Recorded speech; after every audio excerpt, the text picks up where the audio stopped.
menyampaikan materinya?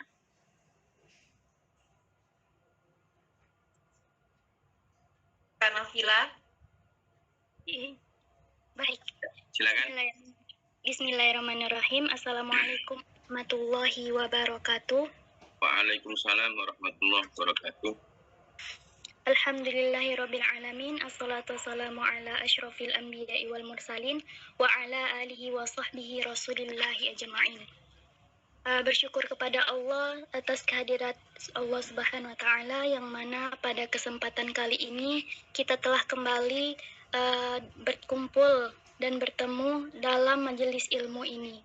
Salawat dan salam mari kita sama-sama curahkan kepada Nabi besar kita Nabi Muhammad sallallahu alaihi wasallam dengan melafazkan Allahumma sholli ala sayyidina Muhammad wa ala ali sayyidina Muhammad. Baik, langsung saja pada kesempatan kali ini kami dari kelompok 3 akan memaparkan materi makalah yaitu tentang struktur bahasa Al-Quran. Sebelumnya yang sama-sama kita hormati yakni Ustadz Dr. Muhammad Shohib MA selaku dosen pengampu pada mata kuliah ini. Di sini kami berdua, yang pertama Kak Erin Tiffany Widayat dan saya sendiri Nafila Hasyana Hardra akan memaparkan materi tentang struktur bahasa Al-Quran. Kita langsung saja pada materinya. Yang pertama itu latar belakangnya. Al-Quran merupakan mukjizat terbesar Nabi Muhammad SAW yang tidak hanya terletak pada pesan teologisnya, tetapi juga pada keindahan dan ketetapan struktur bahasanya. Al-Quran diturunkan dalam bahasa Arab atau lisanan Arabiyan, namun bahasa yang digunakan memiliki tingkat fasoha atau kefasihan dan balaghah atau sastra yang melampaui standar bahasa Arab pada masanya maupun masa kini. Struktur bahasa Al-Quran bukan sekedar susunan kata untuk menyampaikan informasi, melainkan sebuah sistem yang sangat presisi di mana setiap pemilihan jenis kata dan penempatannya pun memiliki implikasi makna yang luas. Baik, penjelasan selanjutnya akan dilanjutkan oleh Kak Erin. Kepada Kak Erin kami silahkan.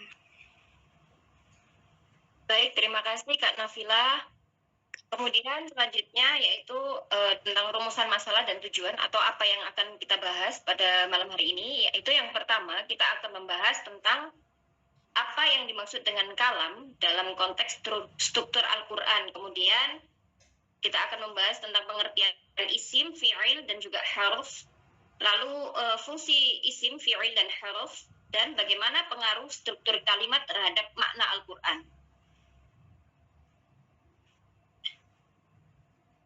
Yang pertama kita masuk kepada pengertian kalam. Apa itu kalam? Dalam ilmu nahwu, kalam itu didefinisikan sebagai lafaz yang tersusun, memberikan faedah makna yang sempurna dan diucapkan secara sengaja. Dengan kata lain, kalam bukan hanya rangkaian kata, tetapi susunan yang dapat dipahami maknanya secara utuh oleh pendengar atau pembaca.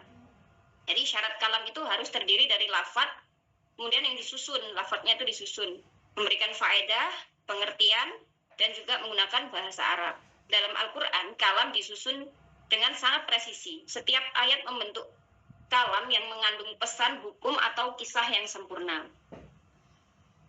Nah, dalam struktur bahasa Arab, kalam atau yang disebut kalimat dalam bahasa Indonesia, ya, kalam itu bisa disebut sempurna, itu dia diklasifikasikan berdasarkan kata yang mengawalinya. Kata apa aja itu jenisnya, yaitu jumlah ismiyah atau kalimat nomina, dan ada jumlah fi'liyah atau kalimat verbal. Jumlah ismiyah adalah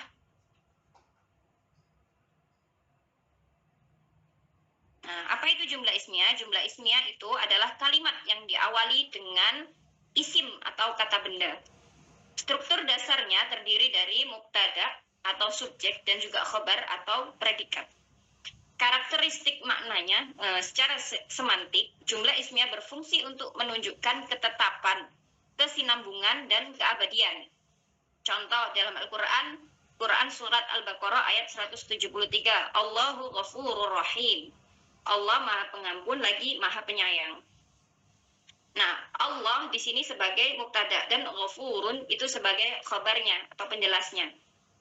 Dan ayat ini menggunakan jumlah ismiyah untuk menegaskan bahwa sifat Allah itu tetap dan terus-menerus. Kemudian berikutnya untuk jumlah fi'liyah atau kalimat verbal. Jumlah fi'liyah adalah kalimat yang diawali dengan fi'il atau kata kerja. Struktur bahasanya terdiri dari fi'il atau kata kerja dan juga fa'il atau pelaku. Karakteristik makna jumlah fi'liyah berfungsi untuk menunjukkan keterbaruan, kemudian terjadinya suatu perbuatan atau keterikatan dengan waktu tertentu. Contohnya di dalam Al-Quran, di Quran surat Al-An'am ayat 1, khalaqas samawati wal ardh. Dia telah menciptakan langit dan bumi. Penggunaan fi'il madi di sini ada khalaqa fi'ilnya menunjukkan bahwa peristiwa penciptaan itu telah terjadi.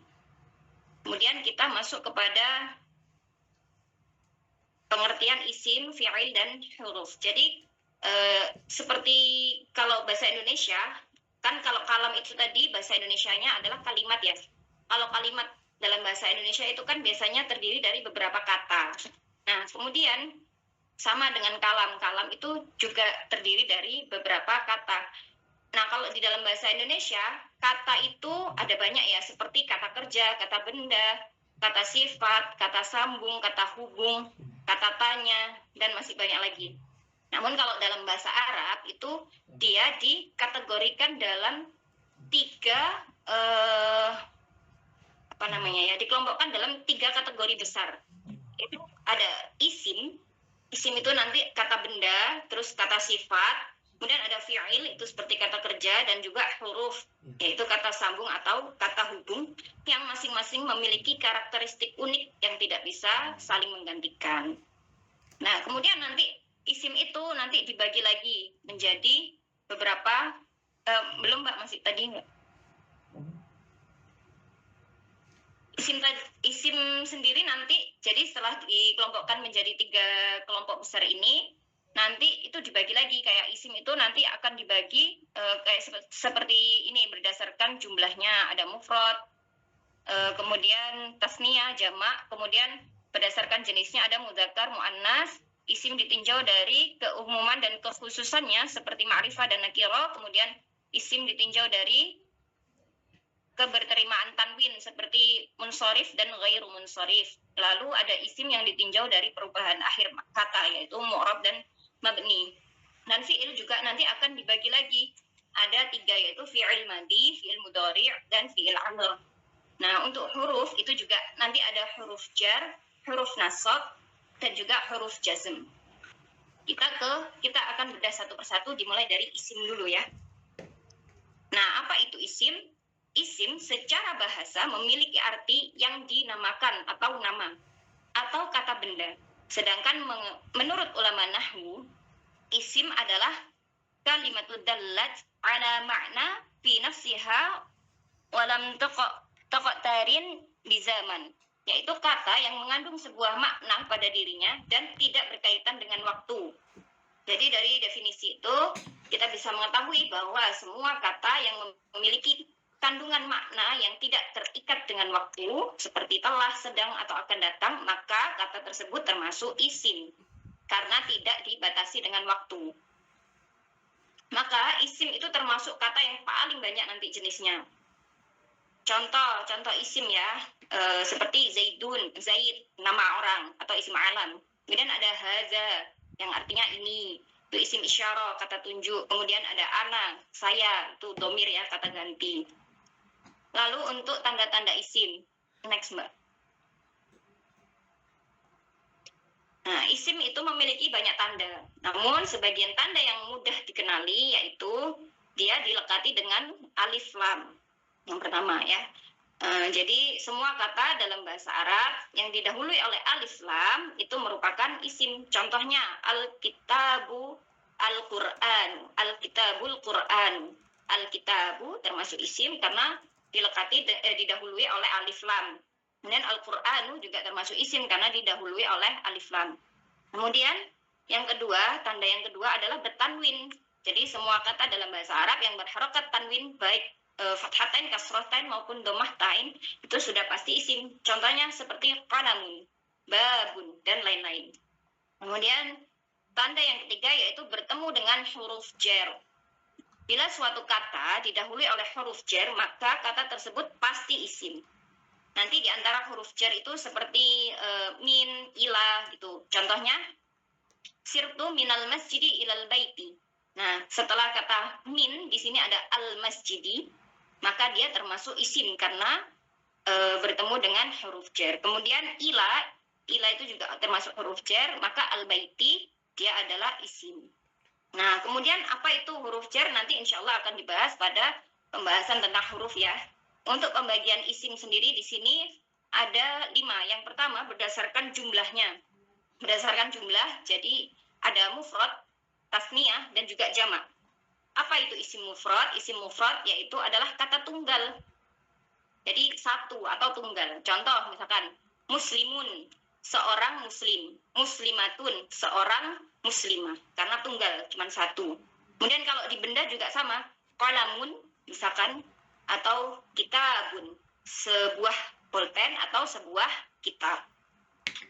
Nah, yang unik di sini adalah isim tasniyah atau musanna. Dalam bahasa Arab itu ada isim musanna atau tasniyah ini, yaitu sesuatu yang bermakna dua atau ganda.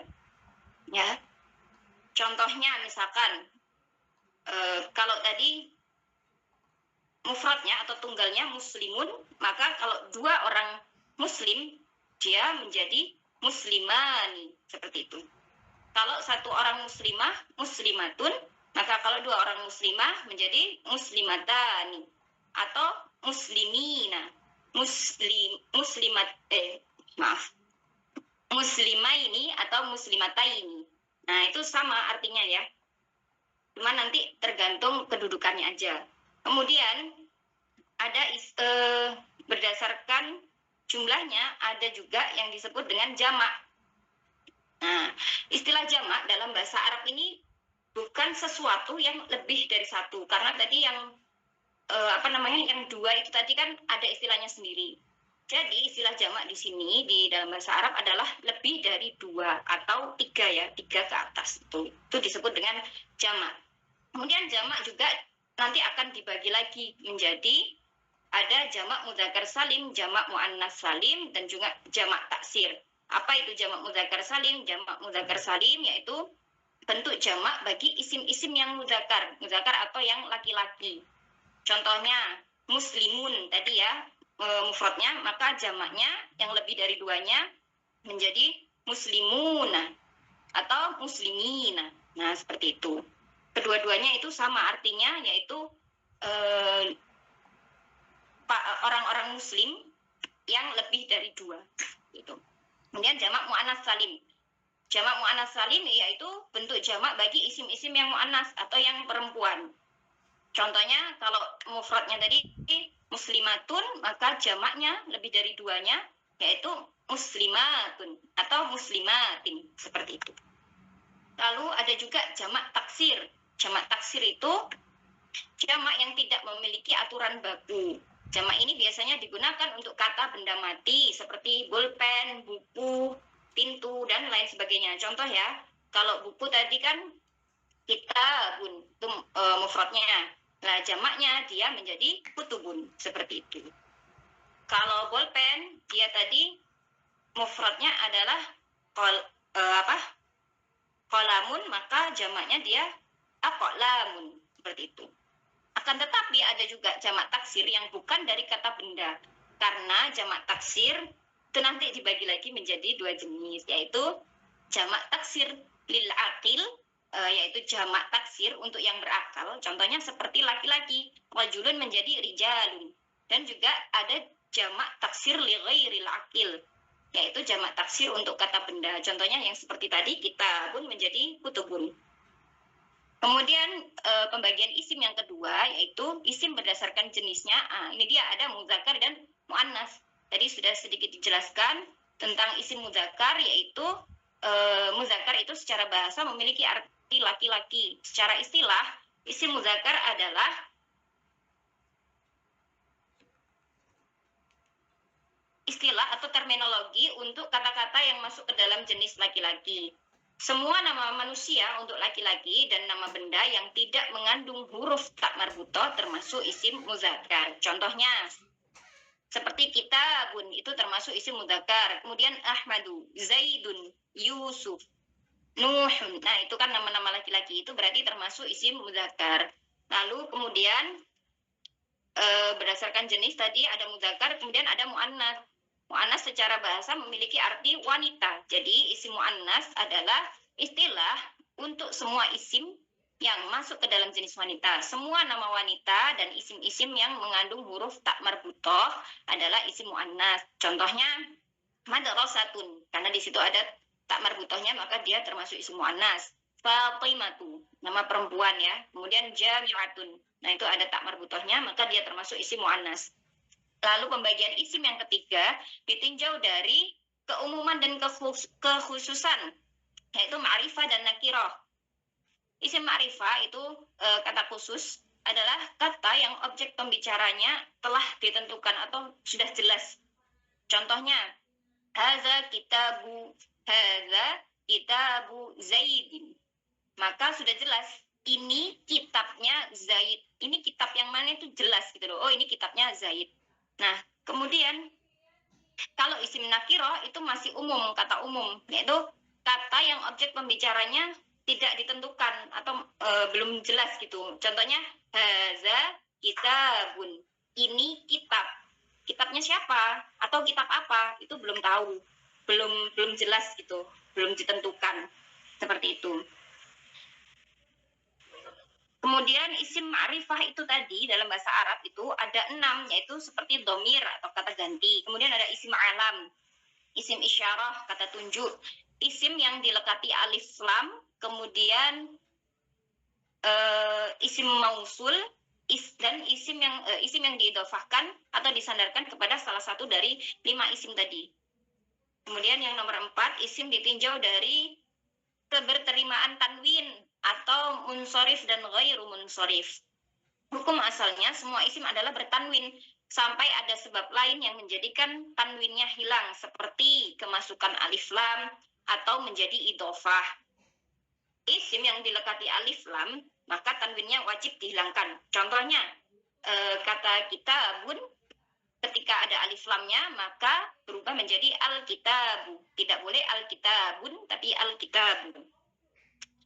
Isim munsorif yaitu isim yang bisa bertanwin dan kebanyakan isim termasuk jenis ini, isim munsorif. Kalau isim ghairu munsorif adalah isim yang tidak boleh bertanwin ketika berdiri sendiri.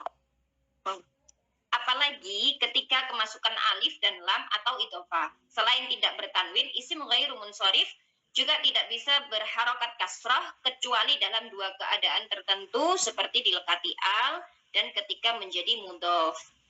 Yang beberapa kelompok isim yang tidak boleh bertanwin seperti seluruh nama wanita. Maka tadi ada contoh Fatimatu, itu dia juga tidak bertanwin, bukan Fatimatun tapi Fatimatu.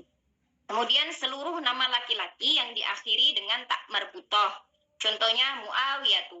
Nah, itu ada diakhiri dengan tak marbutoh, maka dia termasuk isim ghairu munsharif. Kemudian seluruh nama yang berasal dari non Arab yang hurufnya lebih dari 3 huruf. Contohnya Ibrahim. Nah, dia kan bukan Ibrahimun, tapi Ibrahim. Kemudian seluruh nama yang berakhiran alif nun dan lain sebagainya. Lalu yang nomor 5, pembagian isim yang nomor 5 ditinjau dari perubahan akhir kata, yaitu mu'rab dan mabni. Mu'rab adalah kelompok kata yang bisa berubah keadaan akhir katanya seiring perbedaan kedudukan kata tersebut. Kalau mabni adalah lawan dari mu'rab. Jadi ini adalah kelompok kata yang tidak akan berubah selama-lamanya. Artinya bentuknya akan selalu seperti itu. Contohnya apa? Contoh seperti haza. Selamanya juga akan tetap haza. Tilka juga selamanya akan tilka. Nggak akan berubah menjadi hazi.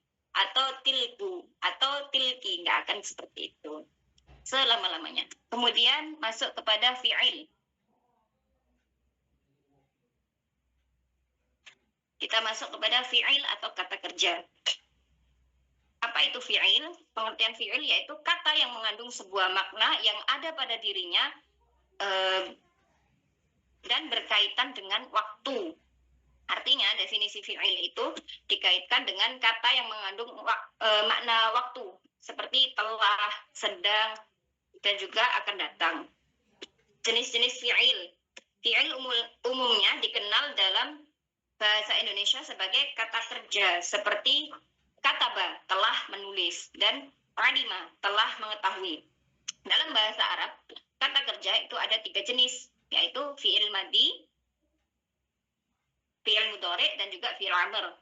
Fi'il madi adalah kata kerja untuk masa lampau yang memiliki arti telah melakukan. Contohnya seperti tadi kataba, telah menulis. Kemudian alima, telah mengetahui. Kalau fi'il mudhari yaitu kata kerja yang memiliki arti sedang atau akan melakukan. Contohnya yaktubu, sedang menulis, atau ya'lam, sedang mengetahui. Kalau fi'il amr yaitu kata kerja untuk perintah. Contohnya uktub, tulislah, atau i'lam, ketahuilah. Itu. Lalu tanda-tanda fi'il.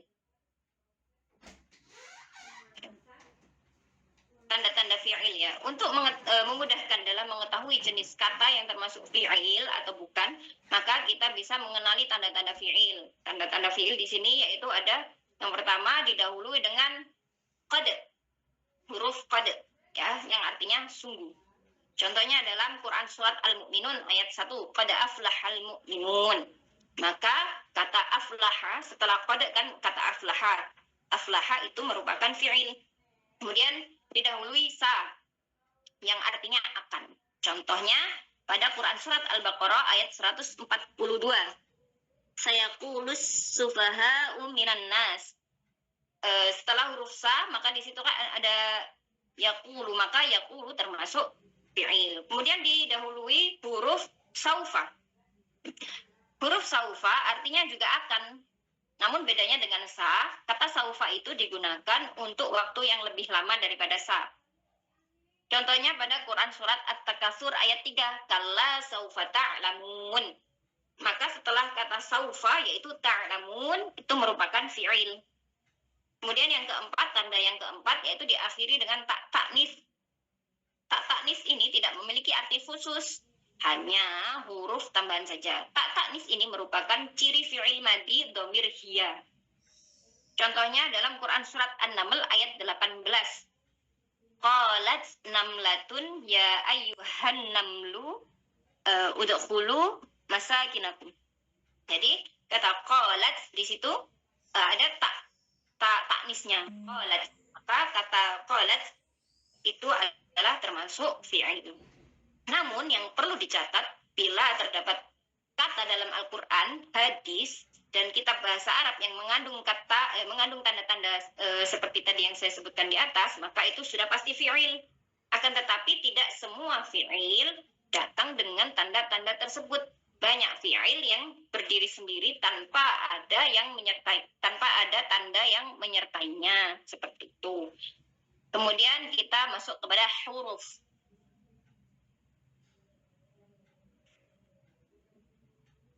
Al-huruf. Apa itu huruf?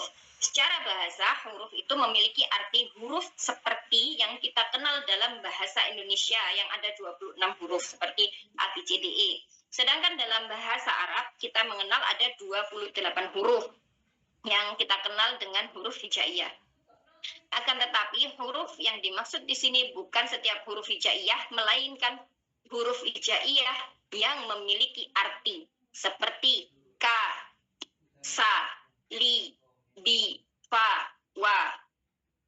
Dan huruf yang dimaksud di sini tidak berarti harus huruf yang disusun dari satu huruf saja, tetapi juga disusun dari 2 atau lebih huruf yang memiliki makna. Contohnya fi yang mempunyai arti di dalam, kemudian ala, an, ila, min, dan lain-lain. Jadi huruf adalah kata yang tidak memiliki makna, kata yang tidak memiliki makna kecuali bersama kata lain. Meskipun terlihat sederhana, huruf seperti waw, min, dan ba dengan memiliki peran kunci dalam menentukan arah hukum. Kemudian pembagian huruf. Huruf itu tadi dibagi menjadi 3, ada huruf jar, huruf nasab, dan juga huruf jazm.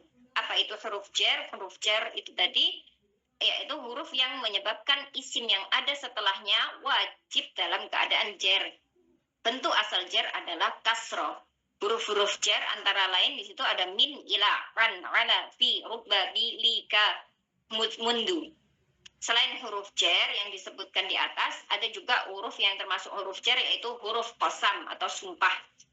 Huruf qasam itu ada 3, yaitu waw, ba, dan ta. Contoh penggunaan huruf qasam yaitu wallahi, billahi, tallahi. Yang ketiga-tiganya artinya sama, yaitu demi Allah. Lalu pembagian huruf yang kedua ada huruf nasab. Huruf ini berfungsi untuk mengubah harokat akhir kata kerja atau fi'il mudhari' dari dhammah menjadi fathah. Huruf yang paling sering digunakan ada an, lan, idzan, kai. Contoh perubahannya, asal kata dari yadhhabu, dia sedang pergi, lalu kemudian kemasukan lan yang artinya tidak akan, maka berubah menjadi lan yadhhaba. Lan yadhhaba. Awalnya yadhhabu menjadi lan yadhhaba. Dia tidak akan pergi. Kemudian ada huruf jazm. Huruf ini berfungsi mengubah harokat akhir kata kerja atau fi'il mudhari' menjadi sukun atau mati. Huruf yang paling sering digunakan adalah lam, lamma. Kemudian la, anna, hiya, dan lamul amr. La jangan untuk larangan, dan la hendaklah untuk perintah. Contoh perubahannya.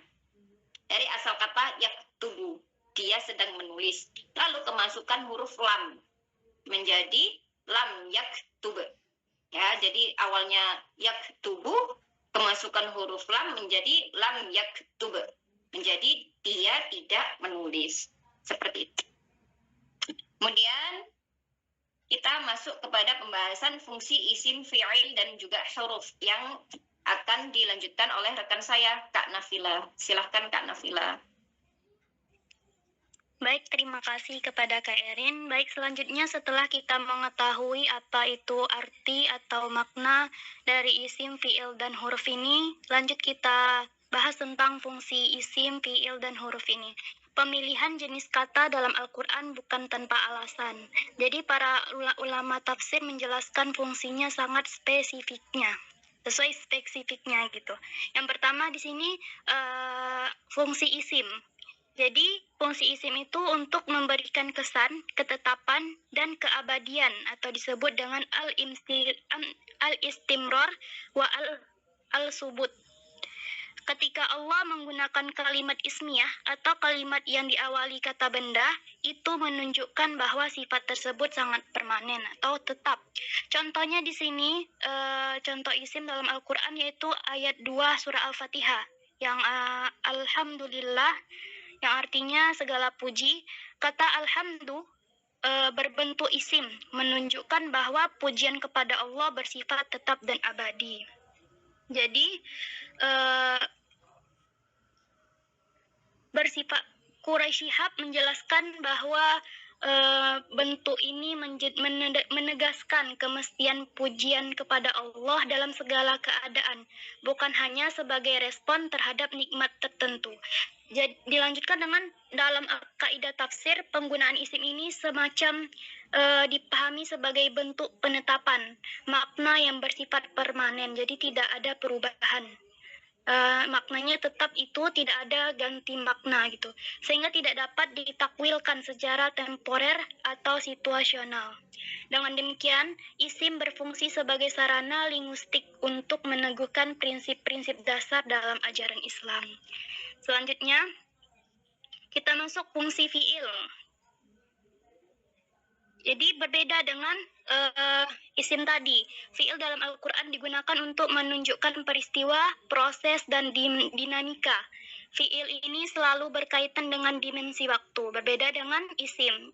Isim tidak berkaitan dengan waktu.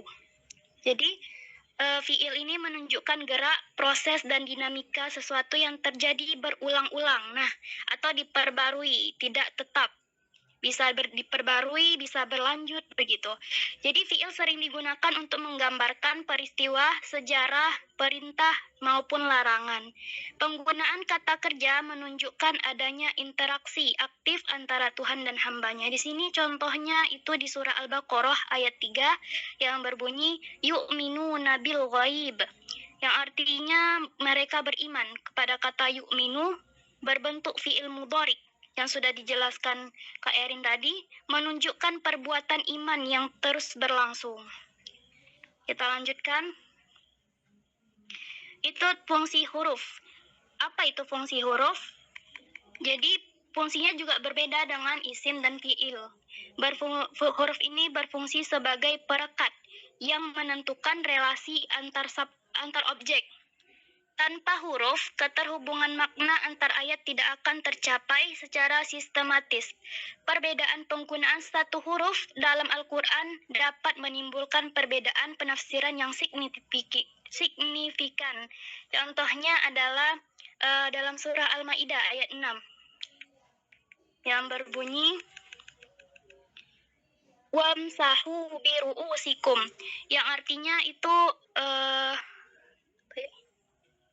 nah, di sini perbedaan penafsiran terhadap fungsi huruf ba melahirkan perbedaan pendapat fikih di kalangan ulama mazhab tentang kewajiban membasuh sebagian atau seluruh kepala.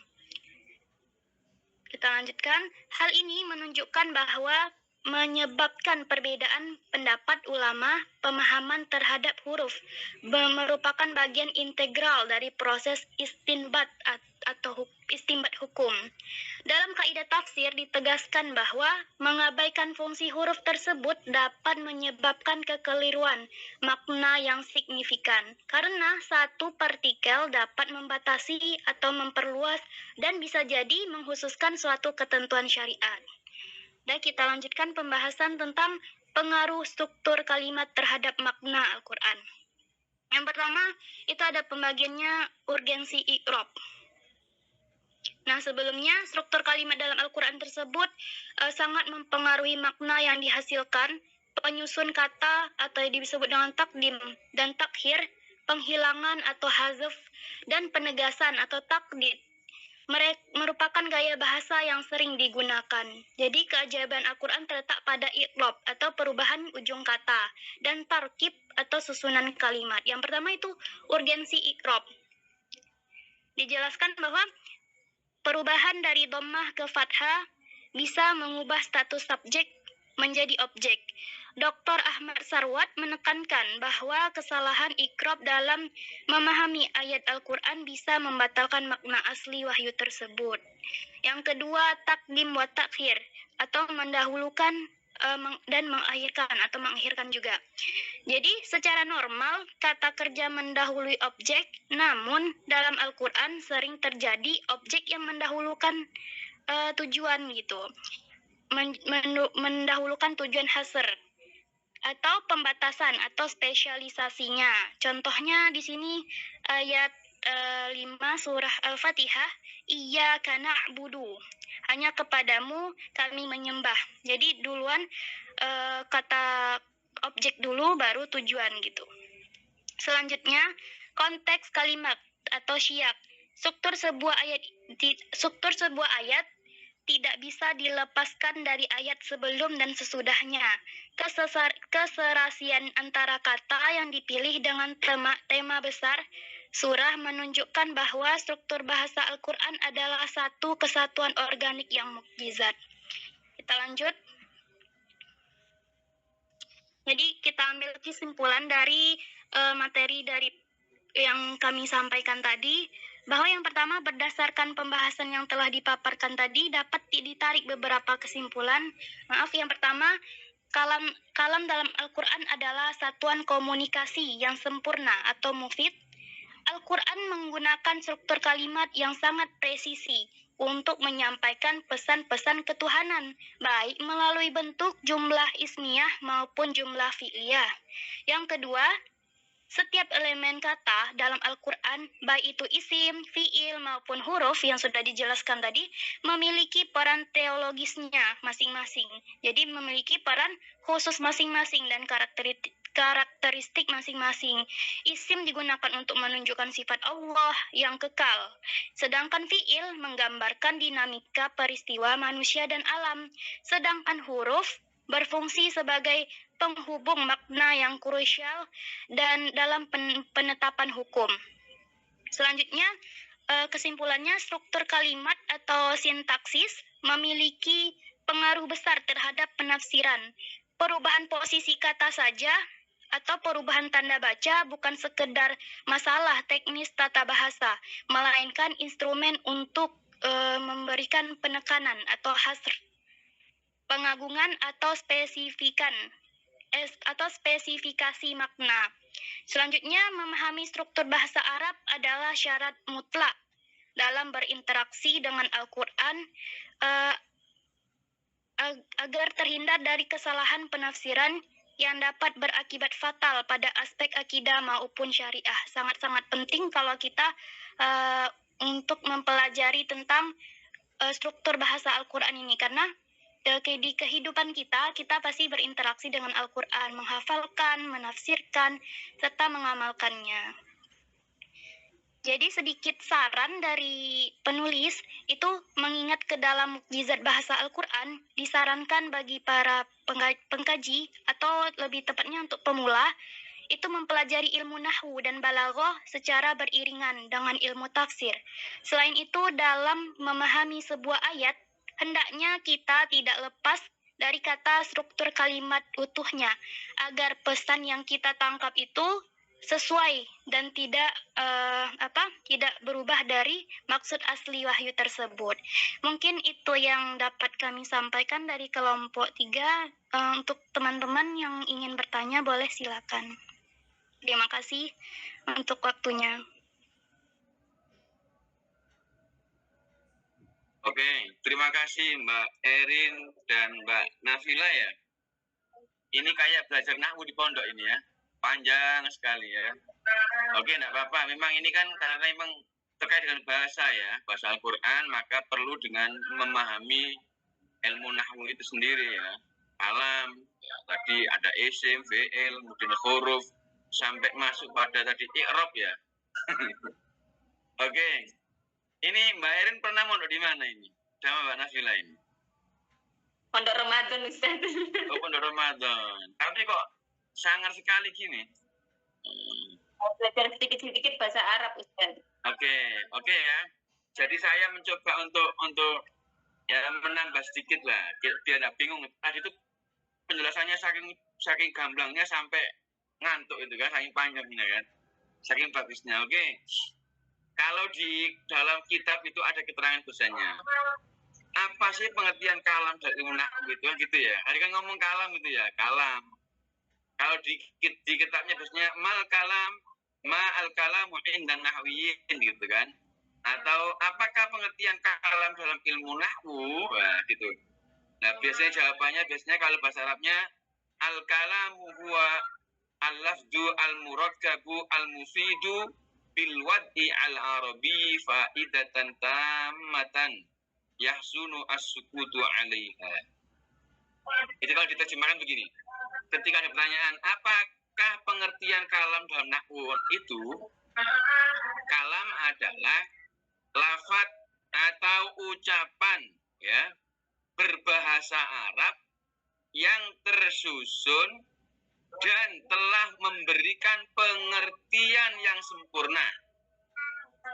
Sekiranya sudah dirasa lebih baik diam atau yakni tidak perlu berbicara atau bertanya lagi.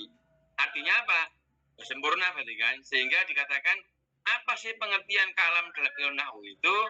Kalam adalah lafaz atau ucapan berbahasa Arab yang tersusun dan telah memberikan pengertian yang sempurna. Ya. Misalnya begini contohnya. Ja'al ustadu. Ja'a al ustadu. Berarti apa? Ja'a teko al ustadzu sapa guru gitu ya. Bapak guru itu telah datang. Atau misalnya Muhammadun mudarrisun nahwi. Muhammad adalah pengajar ilmu nahwu, atau Muhammadun utawi Muhammad mudarrisun nahwi iku pengajar ilmu nahwu ya. Itu tambahan dari saya, banyak bingung ya. Nanti ada panjang ya, misalnya gini.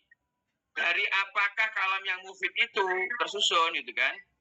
Saya ulangi, dari apakah kalam yang mufid itu tersusun?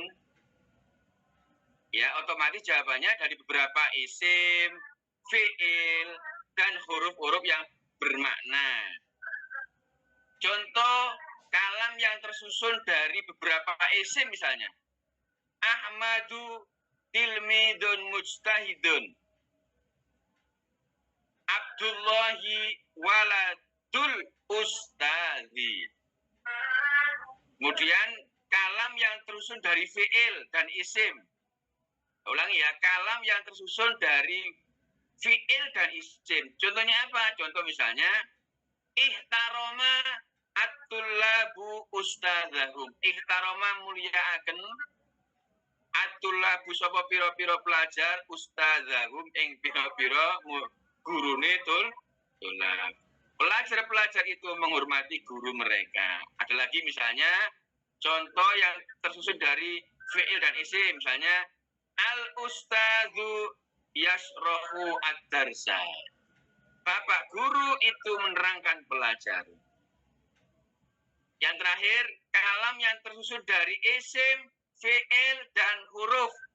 Apa contohnya? Muhammadun yajlisu alal kursi. Atau contoh lain misalnya al-muslimuna yusalluna fil masjidi. Nah, ini enggak perlu saya tambahin lagi, saya cuma sedikit aja biar apa? Nah, itu aja. Silakan bertanya kepada Ustazah siapa, Erin dan Ustazah Nafila. Monggo teman-teman lainnya. Hari ini kita belajar nahwu ini ya, karena memang terkait dengan bahasa Arab ya. Monggo silakan, ada pertanyaan? Kalau enggak bertanya, yang penting tulisannya di-share di grup ya. Dimasukin di Google School ya, Google Drive ya. Biar dibaca oleh teman-teman, Mbak Erin dan Mbak Nafila ya. Tulisannya bagus, panjang. Bisa dipakai untuk ngajar itu kan. Oke. Kayak misalnya kalamuhum labdul mufidul mufradu. Apa enggak kira-kira teman? Wal kilmatul labdul mufid.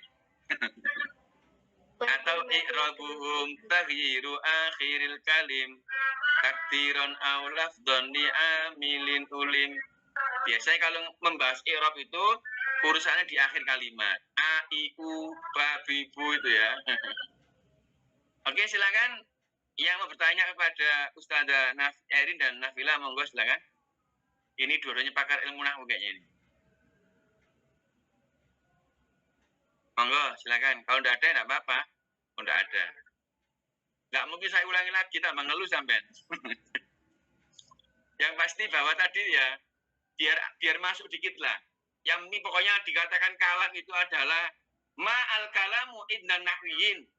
Apa pengertian kalam dalam ilmu nahwu adalah al-kalamu huwa al-lafdu al-murakkabu al-mufidu bil wad'i al-arabiyyi faidatan tammatan yahsunu as-sukutu 'alaiha.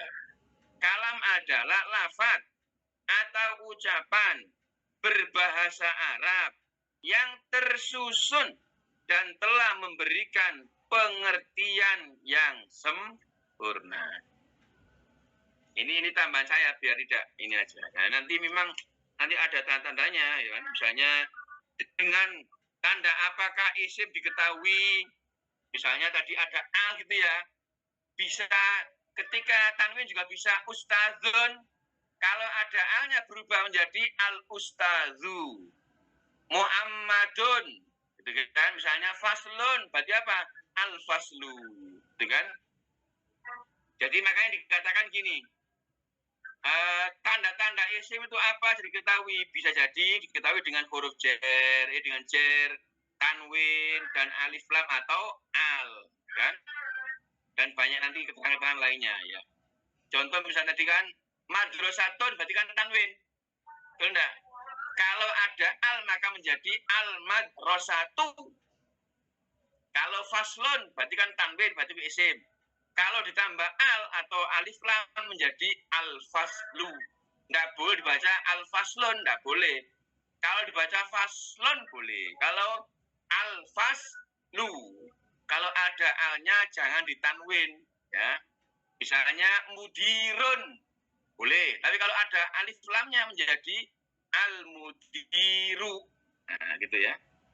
Nanti misalnya tanda-tanda fi'il itu apa? Ya tadi sudah diterangkan semuanya oleh Ustazah Nafila dan Erin ya. Monggo yang mau tanya silakan. Kalau enggak bisa dipaksa Mbak. Tulisannya jangan apa dimasukkan di Google Drive ya. Kayaknya teman-teman jauh lebih paham, Ustadz, ilmunya lebih tinggi. Ya, teman-teman jauh lebih paham dan sampai lebih keren. Mas Iqbal, untuk yang satu depan siapa Mas Iqbal? Presentasinya ada 2 Ustaz. Untuk gitu. depan Ustaz. Nggih, Ustaz. 2 kelompok. Siapa? Dari kelompok 4 ada Ustazah Niki Wahyuning, Ustazah Fani Adinda. Dari kelompok 5 ada Ustadz Nur Hilal Abdullah dan Ustazah Haniatus Sofiyah. Yes. Oh gitu ya. Temanya apa Mas Iqbal? Kalau yang kelompok 4 itu membahas tentang makna lafaz dan perubahan makna. Kalau yang kelompok 5 membahas tentang hakikat, majaz, dan makna ganda. Oi, temanya menarik. Oke. Matur suwun. Ada manusianya Mas Iqbal sini, ada semuanya ya. Hadir ya. Insya Allah Ustadz. Tapi ada beberapa dari teman-teman mahasiswa yang terpental Ustadz, seperti kasusnya yang dulu Ustadz. Oh gitu ya. Nggih. Oh. Oke. Terima kasih Mas Iqbal. Sebelum selesai karena nggak ada yang tanya, saya tambah sedikit ya. Saya mumpung ingat, biar tadi kan kalam sudah. Nah sekarang i'rab ya tadi ya. Biar sedikit aja, biar nggak bingung. Biasanya kalau di i'rab itu biasanya kita kalau ngomong i'rab itu perubahan harokat atau huruf pada akhir kata atau kalimat ya. Misalnya ja'a zaidun, gitu kan? Kalau ada marartu bi zaidin, gitu kan? Atau ra'aitu zaidan, berarti kan dan dintun gitu kan ya. Nah, ini namanya i'rab. Jadi gini, apa sih i'rab itu atau apa definisi i'rab itu? Kalau di kitab itu ma makna i'rab huwa taghyirun fi harakati awahiril kalimati likhtilafil awamili. Redaksi boleh macam-macam ya, tapi intinya bahwa gini.